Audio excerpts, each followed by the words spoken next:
वैरिज्म, जिसे हिंदी में हम रति दर्शन कहते हैं, जिसका तात्पर्य होता है ताक झांक करना। साइकोलॉजी में यह वैरिज्म यानी कि ताक झांक करना एक मनोविकार माना गया है, मतलब कि मनोरोग। अब जब बात ताक झांक की आ ही गई है तो थोड़ा बहुत ताक झांक हम सब ने अपने जीवन में किया है या करते हैं। शायद ही कोई ऐसा हो जिसने अपने जीवन में कभी ताक झांक न किया हो। तो ऐसे में क्या सभी मनोरोगी हैं?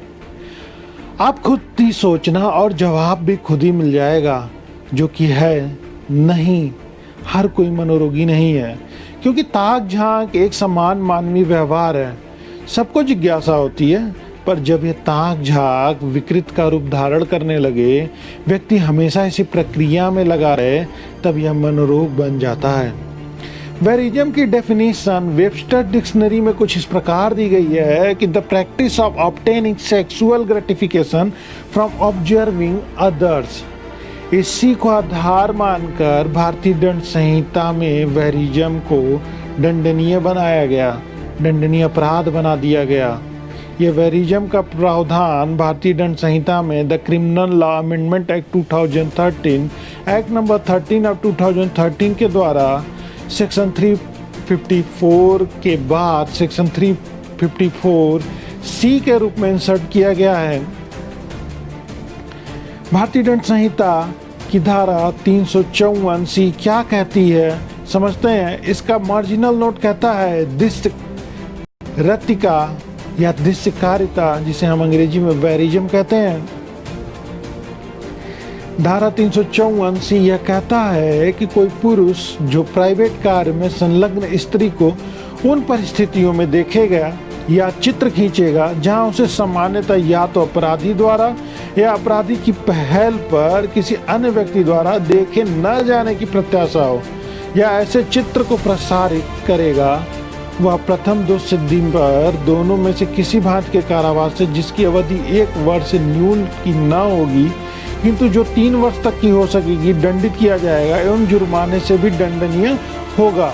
और द्वितीय या पाश्चात्यवर्ती दो सिद्धि पर दोनों में से किसी भांति के कारावास जिसकी अवधि 3 वर्ष से न्यून नहीं होगी किंतु जो 7 वर्ष तक की हो सकेगी, दंडित किया जाएगा और जुर्माने से भी दंडनीय होगा। दोनों में से किसी भांति के कारावास से मतलब साधारण कारावास या कठोर कारावास से है। अब इसी 354 सी में 2 स्पष्टीकरण दिए गए हैं।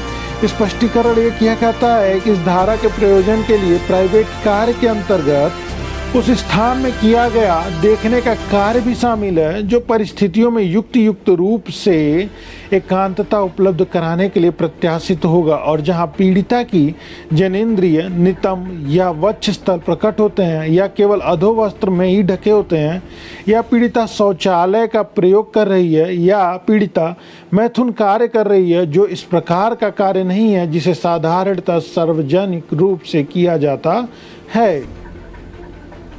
अब स्पष्टीकरण 2 देख लेते हैं। स्पष्टीकरण 2 यह कहता है कि जहां पीड़िता चित्रों या किसी अभिनय का चित्र को खींचने की किंतु पर व्यक्ति के समक्ष उन्हें प्रसारित न करने की सम्मति देती है, और जहां ऐसे चित्र या अभिनय का प्रसारण किया जाता है, वहां ऐसा प्रसारण इस धारा के अधीन अपराध माना जाएगा।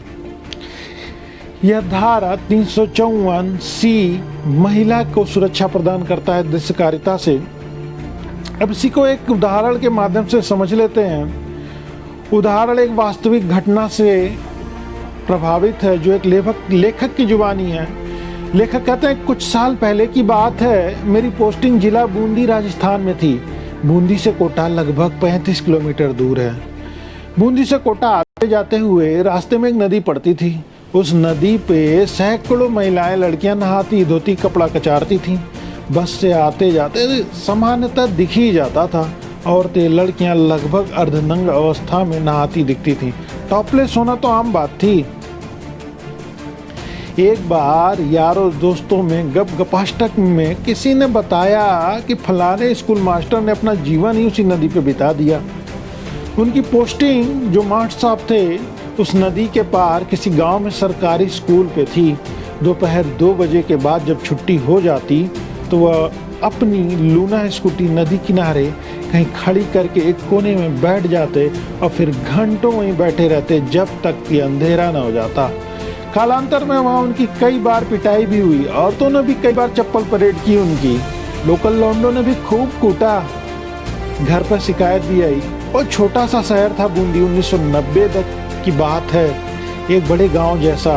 पूरे शहर में बदनामी हुई पर मास्टर साहब ने वो ताक झांक न छोड़ी। हालांकि उस मास्टर ने जीवन में कभी कुछ किया नहीं, सिर्फ छिप के देखता था, जीवन भर यही किया। यही मनोविकृति है, यही मनोरोग है। रोजाना सुबह नहाना, दिन में 4 बार साबुन से हाथ धोना, घर में झाड़ू लगाना, ये सब सामान्य व्यवहार है। पर आप एक दिन में 80 बार नहाने लगे, 150 बार हाथ धुलने लगे, दिन में 20 बार घर में झाड़ू लगाने लगे, ये OCD का मनोरोग हो जाता है।